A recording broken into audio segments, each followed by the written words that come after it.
السلام علیکم ورحمۃ اللہ وبرکاتہ. بسم اللہ والحمد للہ والصلاة والسلام علی رسول اللہ وعلى آلہ وصحبہ ومن والاه وبعد. فعن النواس بن سمعان رضی اللہ عنہ قال عن النبي صلی اللہ علیہ وسلم البر حسن الخلق والإثم ما حاك في نفسك وكرهت أن يطلع عليه الناس. وعن وابصة بن معبد رضي الله عنه قال أتيت رسول الله صلى الله عليه وسلم فقال جئت تسأل عن البر والإثم؟ قلت نعم. قال البر ما اطمأنت إليه النفس واطمأن إليه القلب، والإثم ما حاك في النفس وتردد في الصدر وإن أفتاك الناس وأفتوك. رواه الترمذی. عزیز دوستو، پیارے ساتھیوں، یہ اللہ کا بہت بڑا احسان و فضل ہے کہ اللہ رب العزت نے ہمیں اس مبارک مجلس کا حصہ بنایا جس میں ہم محمد رسول اللہ صلی اللہ علیہ وسلم کی احادیث مبارکہ کی تشریح اور انہیں سمجھنے کی کوشش کرتے ہیں. ہم اللہ سے دعا کرتے ہیں کہ اللہ تعالی ہمارے اس بیٹھک کو قبول فرمائے، ہمیں ایسا علم دے جو ہمیں عمل پر ابھارے. آمین یا رب العالمین. تو گزشتہ کے مجلس میں جس حدیث پر گفتگو رکی ہوئی تھی وہ حدیث نمبر 26 ہے نا. حدیث نمبر 26 ایسی حدیث جس میں ایسے اعمال جو صدقہ ہو سکتے ہیں، صدقہ ایسا صدقہ جو غیر مالی صدقہ ہے. تو ہم نے صدقے کے دو قسم بتائے، ایک ہے مالی صدقہ، ایک ہے غیر مالی صدقہ. مالی صدقہ جس میں آدمی پیسے خرچ کرتا ہے، غیر مالی صدقہ جس میں آدمی پیسے خرچ نہیں کرتا بلکہ اعمال صالحہ، نیک اعمال پر عمل کرتا ہے اور اسے صدقے کا درجہ دیا جاتا ہے. یہاں پر ایک اہم نقطہ جس کی طرف میں اشارہ کرنا چاہتا ہوں وہ یہ ہے کہ انسان کبھی کبھار ایسے اچھے اعمال کرتا ہے، ایک مومن، ایک مسلمان اچھے اعمال کرتا ہے لیکن اس کی وہ نیت نہیں کرتا. سمجھیے کہ کسی نے ایک جھاڑ گاڑ دیا یا پھر راستے میں انہوں نے پانی کا انتظام کر دیا پیاسوں کے لیے، گرمی کا ماحول ہے تو پانی کا انتظام انہوں نے کر دیا، یا پھر کسی جانور کو انہوں نے پانی پلا دیا. جیسے ہم حدیث میں دیکھتے ہیں کہ نبی صلی اللہ علیہ وسلم کہتے ہیں کہ دخلت امرأۃ النار فی ہرہ، ایک ایسی عورت جہنم میں چلی گئی. اس کی وجہ یہ تھی کہ اس نے ایک بلی کو پکڑ رکھا، نہ اسے کھانے دیا نہ اسے چرنے دیا، تو اس کے بدلے وہ جہنم میں چلی گئی. اور اسی طریقے سے ایک ایسی بچن عورت جو گناہوں میں ڈوبی ہوئی تھی لیکن اللہ رب العزت نے اس کے کام کی وجہ سے اسے جنت میں داخل کر دیا. تو اس نے جو کتے کو پانی پلایا تھا جس کے بدلے وہ جنت میں چلی گئی، کیا اس کی وہ نیت تھی یا پھر اس نے کتے کو دیکھا اور پانی پلا دیا؟ کتے کی طرف دیکھ کر اس کا دل نرم پڑا یا پھر وہ ثواب کی نیت سے کی ہوگی؟ ضرور اس نے کتے کو دیکھا ہوگا، اس کے طرف کو دیکھا ہوگا اور اس نے پلا دیا. یہ ایسی عورت جسے ثواب اور نیکی کا کوئی تعلق نہیں، وہ تو برائیوں میں ڈوبی ہوئی تھی لیکن دل اس کا نرم پڑا جب اس نے دیکھا کہ کتا پیاس کی وجہ سے زبان لٹکا رہا ہے. تو اگر کوئی مومن یا مسلمان کسی بھی قسم کی نیکی کرتا ہے بغیر نیت کے، کیا اس میں اسے اجر ملے گا یا نہیں ملے گا؟ اور ہم نے پہلی حدیث میں سنا انما الاعمال بالنیات، اعمال کی بنیاد، اعمال کا دار و مدار نیتوں پر ہے. نیت ہے تو عمل پر اجر ہے، ورنہ عمل ہی نہیں، عمل عادت ہو جائے. عبادت اور عادت میں ہم نے پوری تفصیل سے بحث کی اور اس کی تحقیق ہم نے سنی. اب سوال یہ ہے کہ بغیر نیت کے، بغیر قصد کے اگر کوئی مسلمان کسی بھی نیکی کو کرتا ہے کیا اسے اجر ملے گا کہ نہیں ملے گا؟ آپ جا رہے تھے راستے میں، دیکھا کہ موز کا چھلکا پڑا ہوا ہے تو آپ نے دھکا دے کے کنارے کر دیا. اگر کوئی آدمی طالب علم ہو، نیت کی اہمیت جانتا ہو تو اس نیت کرنے کا اسے ہو سکتا ہے کہ سمجھ سکتے ہیں کہ اس نے نیت کیا. لیکن ایک عام آدمی جو نیت کے بارے میں نہیں جانتا، اس نے دیکھا کہ بھائی موز کا چھلکا ہے، پیچھے سے لوگ آئیں گے، پیر رکھیں گے، پھسل کر گر جائیں گے تو انہیں کیوں نقصان ہو، تو اس وجہ سے اسے ہٹا دیا. تو ایک جو علم جانتا ہے اس نے نیت کی، اسے اجر ملے گا 100%. یہ جو دوسرا آدمی ہے بغیر نیت کی اس نے جو کار خیر کیا ہے کیا اسے اجر ملے گا یا نہیں ملے گا؟ پہلے حدیث کی روشنی میں ہم دیکھتے ہیں تو اسے اجر نہیں ملے گا، ہے نا، اسے اجر نہیں ملے گا کیونکہ ہر عبادت کے لیے نیت کا ہونا ضروری ہے. لیکن یہاں پر اہل علم نے بتایا کہ اسے ضرور اجر ملے گا، اسے ضرور اجر ملے گا. اس کی وجہ یہ ہے کہ اس نے جو اسلام قبول کیا، یہ جو اپنے آپ کو مسلمان کہتا ہے کہ میں لا الہ الا اللہ محمد رسول اللہ کا میں شہدائی ہوں، تو وہ اسلام میں جب وہ تھا تو اس نے ایک عام نیت کر لی. اسلام میں آیا ہوں میں کس لیے؟ اچھائیوں کے لیے. اسلام میں آیا ہوں میں خیر کے لیے. تو اس نے ایک عام نیت کر لی. تو وہ عام نیت کے تحت جب چھوٹا بھی کوئی عمل کرے جس میں اس نے نیت نہیں کی ہو تو اس پر اسے اجر مل جائے گا. جیسے کی مثال رمضان کا مہینہ آیا تو آپ نے مہینے سے پہلے ایک عام نیت کر لی کہ رمضان کے پورے روزے میں رکھنے والا ہوں. رمضان کے روزوں کی 2 قسم کی نیت ہے. ایک رمضان کا مہینہ آنے سے پہلی رات آپ نے نیت کر لی کہ یہ مبارک مہینہ ہے، میں پورے ایام کے روزے رکھنے والا ہوں یا والی ہوں. تو اس کے بعد وہ روزے رکھتے جا رہا ہے. اب اس کے لیے ضرور نہیں ہے کہ ہر بار رات میں وہ نیت کر سوئے یا پھر سحری میں اٹھے پھر نیت کرے، ضروری نہیں. کھاتا ہے سحری اور اس کے بعد روزے رکھتے چلے جاتا ہے. یہ ہے نیت جو ہر روز ہر رات آدمی نیت کرتا ہے. 2 قسم کی نیتیں کر سکتا ہے. تو یہ جو مطلق پورے رمضان کے مہینے کے لیے جو نیت کی جاتی ہے یہ جائز ہے. تو پورے مہینے کے لیے اس نے نیت کر لیا اور کبھی کبھار اس نے چھوڑ دیا یا پھر اس نے ایسے روزے رکھ لیا، نیت کے تعلق سے نہیں سوچا، تو کیا اسے اجر ملے گا؟ ضرور اجر ملے گا. اس کا روزہ شمار ہوگا. اسی طریقے سے جب ایک آدمی اسلام میں داخل ہوتا ہے، خیر کے لیے داخل ہوتا ہے، اچھائی کے لیے داخل ہوتا ہے، جنت میں جانے کے لیے داخل ہوتا ہے، اپنے آپ کو بدلتا ہے، تو ایسی صورت میں اس کی ایک عام نیت ہو جاتی ہے. اس کے بعد وہ جتنے بھی خیر کے کام کرتا ہے، اگرچہ کہ وہ چھوٹے چھوٹے خیر میں اس نے نیت نہیں کی، یہ عام نیت کی وجہ سے اسے اجر مل جائے گا. یہ اہل علم کی تحقیق ہے، واللہ اعلم. ایک بات رہ گئی تھی گزشتہ کی اس حدیث میں. اب چلیے حدیث نمبر 37 سنتے ہیں. 27 حدیث نمبر 27. النواس بن سمعان رضی اللہ عنہ ارشاد فرماتے ہیں کہ نبی صلی اللہ علیہ وسلم سے مروی ہے کہ آپ صلی اللہ علیہ وسلم نے کہا البر حسن الخلق، اچھائی اچھے اخلاق ہے. البر حسن الخلق، اچھائی اچھے اخلاق کا نام ہے. اور برائی وہ ہے جو آدمی کے اندر، آدمی کے دل میں خلش پیدا کرے اور تو دوسرے اسے جان لیں گے یہ سوچ کر پریشان ہوتا ہے. تو دوسرے اسے جان لیں گے یہ سوچ کر تو پریشان ہوتا ہے.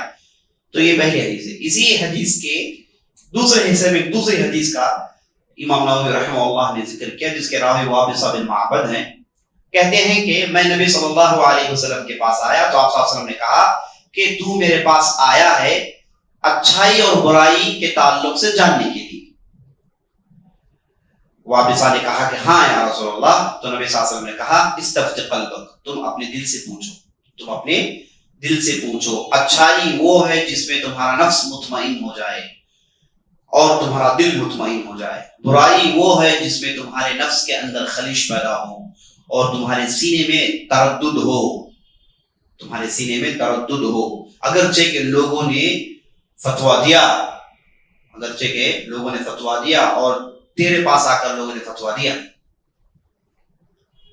تو یہ حدیث یہاں پر ختم ہوتی ہے. تو 2 حدیثوں کو امام نووی رحمہ اللہ نے حدیث نمبر 27 میں جمع کیا ہے. تو پہلے حدیث کی تشریح البر.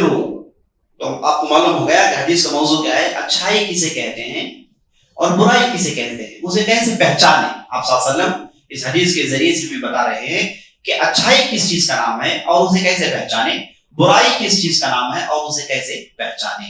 تو آپ صلی اللہ علیہ وسلم پہلے حدیث میں کہتے ہیں اچھائی اچھے اخلاق کا نام ہے. تو اچھائی کے لیے جو لفظ استعمال کیا گیا ہے وہ ہے البر. البر یہ ایک عام لفظ ہے جس میں ہر قسم کی اچھائی داخل ہو جاتی ہے. البر سے مراد ہر قسم کی اچھائی. اس کے 2 معنی ہیں. بر کے 2 معنی ہیں. ایک معنی اس کا یہ کہ آپ دوسروں کے لیے اچھائی کرنا، دوسروں کے لیے اچھائی کرنا ایک معنی آتا ہے بر کا. بر کا معنی دوسروں کے لیے اچھائی کرنا، دوسروں کی مدد ہو گئی، دوسروں کے لیے خیر خواہی ہو گئی، سب چیز اس میں داخل ہے. دوسروں کے لیے اچھائی کرنا ایک معنی ہے بر کا. دوسرا معنی بر کا یہ ہے کہ ہر وہ اچھا کام جسے آدمی کرتا ہے اس کا نام بر ہے. خود کے لیے کرے یا پھر دوسروں کے لیے کرے, خود کے لیے کرے یا دوسروں کے لیے کرے. تو دو معنی. پہلا معنی دوسروں کے لیے اچھائی کرنا جس میں بر الوالدین ہے, والدین کے ساتھ اچھا سلوک آدمی دوسروں کے لیے کرتا ہے جس میں والدین داخل ہیں.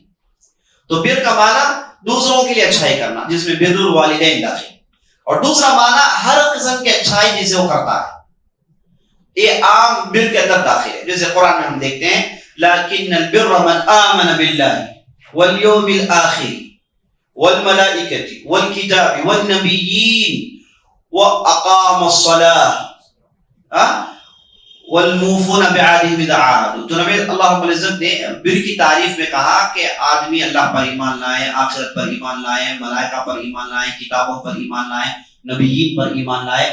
وآتى المال على حبه ذوي القربى واليتامى والمساكين وابن السبيل وفي سبيل الله وأقام الصلاة وآتى الزكاة والموفون بعهدهم إذا عاهدوا والصابرين في البأساء والضراء وحين البأس أولئك الذين صدقوا وأولئك هم المتقون. تو اللہ رب العزت نے کہا بر کا معنی اچھائی کا معنی ایمان لانا, ایمان کے ارکان اللہ نے گنوائے. اور اس کے بعد کہا کہ فقراء کو, مساکین کو, رشتہ داروں کو جو محتاج ہیں سب پر خرچ کرنا یہ اچھائی کا نام ہے. نماز قائم کرنا اچھائی کا نام ہے. زکوٰۃ ادا کرنا اچھائی کا نام ہے. اور وعدوں کو پورا کرنا اچھائی کا نام ہے. اور اس کے بعد لڑائی کے میدان میں صبر کرنا اچھائی کا نام ہے. خوشحالی تنگدستی دونوں حالت میں صبر کرنا یہ اچھائی کا نام ہے. اور اس کے بعد اللہ نے کہا اولئک الذین صدقوا, یہ جو اچھائی کرتے ہیں یہی ہیں جو سچے لوگ ہیں اور یہی متقین ہیں. تو یہاں پر بر کے ڈیفینیشن میں اللہ نے ساری نیکیوں کو گنوا دی, پوری نیکیوں کو اللہ نے داخل کر دیا. تو اس سے دوسرا معنی معلوم ہوا کہ بر کا معنی جس میں ہر قسم کی اچھائی داخل ہے. پہلا معنی دوسروں کے لیے اچھائی کرنا, دوسرا معنی ہر قسم کی اچھائی اس میں داخل ہے.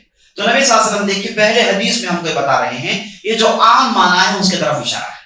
عام معنی ہے اس کی طرف اشارہ, کہتے ہیں کہ اچھائی کا معنی اچھے اخلاق, اچھائی کا معنی اچھے اخلاق, آدمی اچھے اخلاق اختیار کرے یہی اچھائی کا معنی.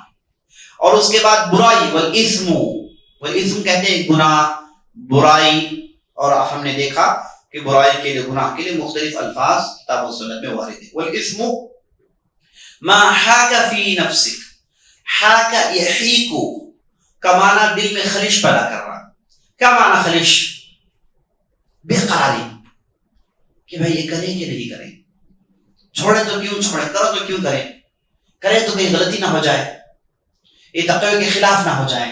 تو یہ آدمی کبھی ایک پیر آگے کرتا ہے ایک پیر پیچھے کرتا ہے, یہ جو اس کے اندر تردد, ڈائلما کی جو کیفیت ہے اسی کو کہتے ہیں حاک یحیک. تو نبی صلی اللہ علیہ وسلم کہتے ہیں برائی کو پہچاننے کا طریقہ یہ ہے کہ تمہارے دل میں خلش پیدا ہوگی, تمہارے دل میں خلش پیدا ہوگی. یہ پہلا برائی کو پہچاننے کے لیے آپ صلی اللہ علیہ وسلم دو ٹپس دے رہے ہیں, دو حل سنا رہے ہیں. پہلا حل یہ ہے کہ آپ کے دل میں خلش پیدا ہوگی, آپ کے دل میں خلش پیدا ہوگی. نمبر 2 یہ کہہ رہے ہیں کہ تم وہ کرو گے لیکن نہیں چاہو گے کہ لوگ اسے جانیں. آپ اسے کریں گے لیکن آپ نہیں چاہیں گے کہ لوگ اسے جانیں, کیونکہ اچھائی ہو تو لوگ جان لے, آدمی اسے اس کا لینا دینا نہیں ہوتا. لیکن جو برائی کرتا ہے ایک اسلامی معاشرے میں نہیں چاہے گا کہ لوگ اسے جانیں. تو یہ دلیل ہے کہ یہ چیز برائی ہے. تو پہلے حدیث میں آپ صلی اللہ علیہ وسلم نے دل میں خلش پیدا کرنا اور لوگوں کا نہیں جاننا, دو ٹپس بتا. یہ دو ہیں تو جان لیجئے کہ یہ برائی ہے, یہ برائی ہے. کیوں نبی صلی اللہ علیہ وسلم اس میں برائی کے لیے اس تعلق سے ایسے کہہ رہے ہیں؟ ہم تو جانتے ہیں کہ برائی کیا ہے اور کون سی چیز حلال ہے, ہم جانتے ہیں. یہ حدیث جیسے آپ نے سنا دع ما یریبک الی ما لا یریبک, الحلال بین الحرام بین, وہ حدیثیں ان حدیثوں جیسی ہے. یعنی مشتبہات, حلال واضح ہے حرام واضح ہے, لیکن مشتبہات کے تعلق سے کیا کریں. اب یہ جو مشتبہ ہے, ڈاؤٹ فل چیز ہے, یہ برائی ہے کہ اچھائی ہے؟ جو اچھائی ہے تو اچھائی ہم جانتے ہیں, برائی ہے تو برائی ہم جانتے ہیں. لیکن یہ جو ڈاؤٹ فل چیز ہے یہ اچھائی ہے کہ برائی ہے, نہیں جانتا آدمی. تو ہم کو بعض حدیثوں میں معلوم ہوا کہ تمہیں چھوڑ دینا چاہیے, ہے نا. اتق الشبہات, یہ تمہارے دین کے لیے حفاظت ہے, اس میں تمہاری عزت بھی ہے. وقد استبرأ لدینہ وعرضہ, ہم نے ادھر دیکھا. ایک دوسرے حدیث میں نبی صلی اللہ علیہ وسلم نے کہا دع ما یریبک الی ما لا یریبک, وہ ڈاؤٹفل چیزوں کو چھوڑو, مشتبہات کو چھوڑو, یہاں تک کہ ایسی چیزیں تمہیں مل جائے جس میں شبہ نہ ہو. تو اس قسم کی حدیث ہے, لیکن اس حدیث کی خوبی ہے کہ اس میں آپ کو بتایا جا رہا ہے کہ دیکھو ایسے ہوگا تو یہ برائی ہے. تو اس میں کہا گیا کہ دل میں خلش پیدا ہو. اچھا, اب سوال یہ ہے کہ دل میں خلش پیدا ہو, دل میں خلش پیدا ہو, اس کی تو کبھی کبھار مومن کے ساتھ بھی ہو جاتا ہے. نبی صلی اللہ علیہ وسلم نے صلح حدیبیہ کے موقع پر احرام اتارا, صحابہ نے نہیں اتارا, صحابہ نے نہیں اتارا. کیوں نہیں اتارے؟ محمد رسول اللہ احرام اتار رہے ہیں, صحابہ کو نہیں سمجھ میں آ رہا. کئی لوگوں نے احرام نہیں اتارا, کیوں کہ انہیں سمجھ میں نہیں آ رہا کہ کیوں احرام اتارے. حالانکہ محمد رسول اللہ جو ان کے قدوہ ہیں, جن کی اتباع جانتے ہیں, لیکن اس کے باوجود کبھی کبھار آدمی ایسے اس میں چلے جاتا ہے. تو خلش تو آدمی کے دل میں پیدا ہوتی ہے. یہاں پر جس خلش کے تعلق سے ذکر آیا ہے وہ کون سی خلش ہے؟ خلش تو آدمی کے دل میں پیدا ہوتی ہے, چاہے مومن ہو, چاہے آدمی فاسق و فاجر ہو, سب کے دل میں خلش پیدا ہوتی ہے. لیکن کون سی خلش جس کی کوئی اہمیت نہیں, کون سی خلش جس کی اہمیت ہے, یہ جاننا ہمارے ضروری ہے نا. کون سی خلش جس کی کچھ اہمیت ہے, کون سی خلش جس کا کوئی امپورٹنس نہیں. ایسی خلش ہمارے دل میں آتی ہے بعد اس کے کہ قرآن و حدیث میں اس کے لیے واضح دلیل مل گئی. قرآن حدیث میں یہ چیز جائز ہے, یہ چیز حرام ہے, واضح دلیل مل گئی. ائمہ سلف الصالحین سے, ائمہ اور فقہاء سے معلوم ہو گیا کہ یہ چیز حلال ہے, یہ چیز حرام ہے, دلائل کی بنیاد پر. اس وقت جو خلش پیدا ہوتی ہے, یہ کوئی معنی نہیں ہے, ایک خلش کی کوئی بات نہیں, شیطان کو وسوسہ ہو سکتا ہے, آدمی اس پر عمل نہیں کرے. لیکن ایک خلش جو کتاب و سنت میں اس کے لیے کوئی واضح دلیل نہیں, ائمہ سے کوئی دلیل مروی نہیں, کوئی قول مروی نہیں, اور اس کے بعد دیکھتا ہے کہ لوگ اس پر عمل کر رہے ہیں اور اس کا دل بھی چاہتا ہے کہ اس پر عمل کرے, لیکن دل اس کا روک رہا ہے کہ میں مت کرو. تو یہ خلش قابل غور ہے, اور اسی خلش کا ذکر ادھر آیا. ورنہ بعض لوگوں کو حرام چیزوں میں بھی خلش پیدا ہو جاتی, حلال چیزوں میں بھی خلش پیدا ہو کہ کرے یا نہ کرے, جبکہ واضح دلیل ہے. یعنی کوئی آدمی نہیں کہہ سکتا کہ جبکہ واضح دلیل سے معلوم ہو گیا کہ حلال ہے, یہ نہیں کہہ سکتا کہ میرے دل میں خلش ہے, میں اسے نہیں کروں گا, جبکہ دلیل قرآن و حدیث میں صاف ہے, واضح ہے. یہ خلش غیر مقبول ہے, شیطان کو وسوسہ ہے, اس کا کوئی اعتبار نہیں. اعتبار کون سی خلش کا ہے؟ جس کے تعلق سے کوئی دلیل نہیں, ائمہ سلف الصالحین سے اس کے تعلق سے کوئی قول مروی نہیں, اور یہ آدمی اسے کرنا چاہتا ہے یا پھر چھوڑنا چاہتا ہے, اس میں اٹکا ہوا ہے, تو یہ خلش مقبول ہے. اور اس حدیث سے معلوم ہو گیا کہ یہ خلش کب آتی ہے؟ جب برائی ہو. مانا یہ کہ چھوڑ دو, مانا یہ جب برائی ہے تو آدمی چھوڑے گا. اور اسی بات کو ہم نے ادھر سنا, اتقی الشبہات, یعنی مشتبہات کو چھوڑ دو. وہی بات نبی صلی اللہ علیہ وسلم یہاں ایک دوسرے پیرائے میں ہم کو بتا رہے ہیں, ایک دوسرے طریقے سے ہم کو بتا رہے ہیں, کہہ رہے ہیں کہ برائی ہے جو خلش پیدا کرے مومن کے دل میں, یہ برائی ہے, برائی میں سے ہوتا ہے.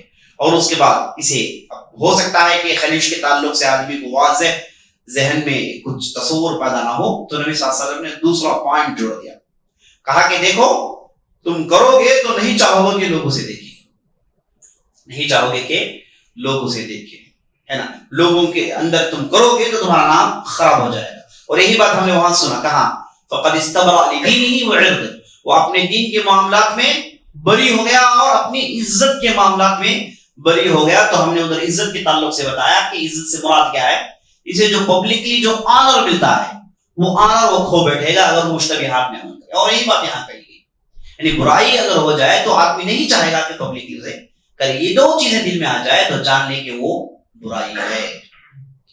اور اس کے بعد دیکھیے اسی بات کو نبی صلی اللہ علیہ وسلم نے ایک دوسری حدیث میں ایک دوسرے طریقے سے سنا ہے, وابصہ بن معبد کی. اچھا, ہم نے نواس بن سمعان کے تعلق سے نہیں سنا, یہ صحابی ہیں, ان کے تعلق سے زیادہ تفصیل نہیں ہے. یہ 50 ہجری میں ان کی وفات ہے.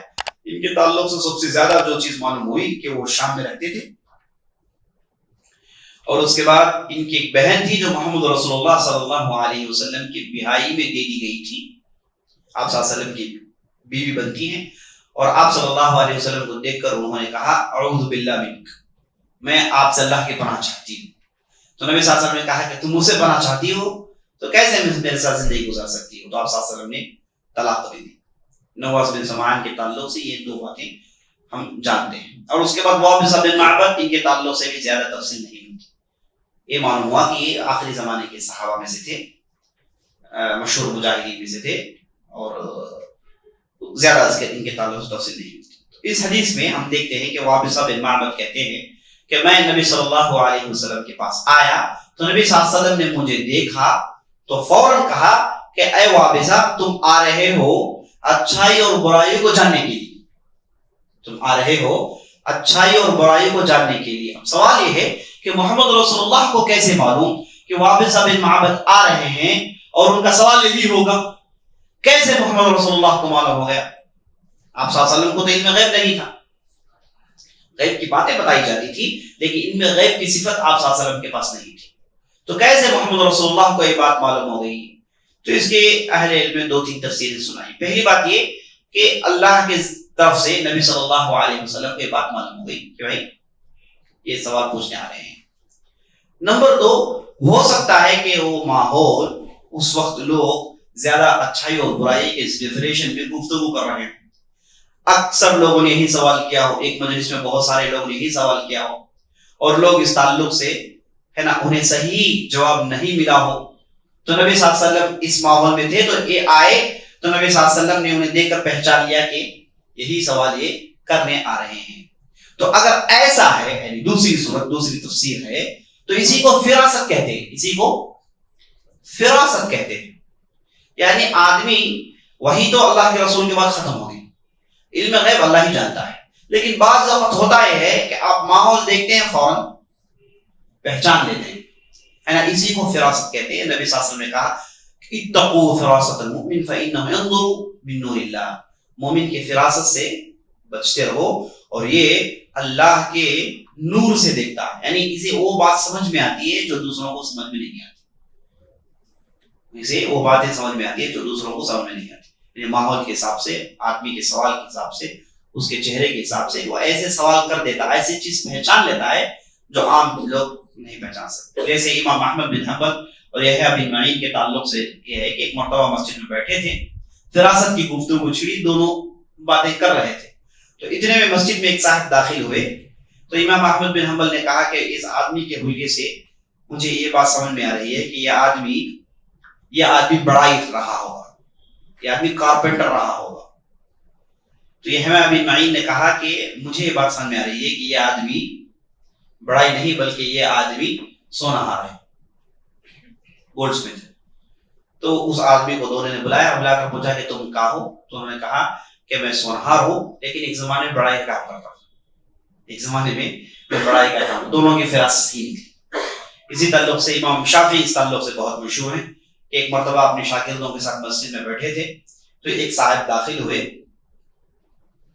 ایسے گئے ویسے گئے، تو امام شافعی نے بلا کر کہا کہ تم جس کانے غلام کی تلاش میں ہو وہ فی الحال بازار میں ہوگا، جا کر دیکھو۔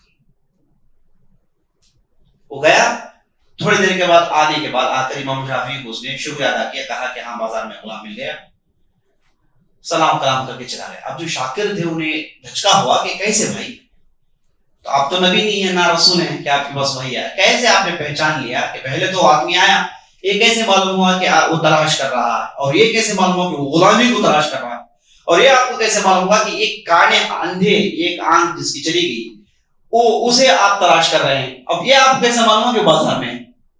اتنی ساری باتیں آپ کیسے معلوم ہو گئی؟